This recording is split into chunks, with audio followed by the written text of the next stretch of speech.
তো আজকে ছিল কোজাগুড়ি লক্ষ্মী পুজো, আর আমাদের এবার লক্ষ্মী পুজোটা হয়নি কারণ কি আমাদের ওষুধ চলছে, কিন্তু আমার শ্বশুরবাড়িতে হয়েছিল, তো আমি সেখানেই গেছিলাম। আর ও এই টোলটা যেই লাইটটা দিয়ে দেখাচ্ছে সেটা কিন্তু কোনো মোমবাতি বা কিছু না, এটা একটা টুনি লাইটের মতো, খুবই ইউনিক।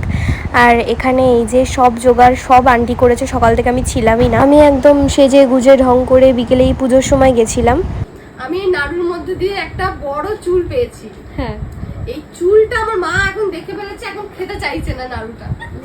আমি ভাবছি যে বানিয়েছে তার মাথায় এত এত উকুন চলে যাচ্ছে। এবারে উকুন দিয়ে হয়তো চুলটা কি কাঁচা নাকি পাকা ছিল, কি ছিল? কাঁচা ছিল। কাঁচা চুল ছিল, পাকা চুল ছিল? পাকা চুল তাও এখন কাঁচা এটা আমার মায়ের।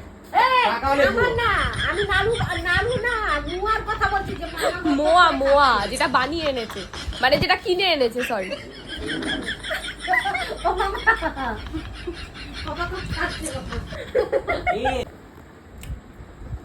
এই যে নাড়ু, নাড়ুটাই ভালো লাগছে।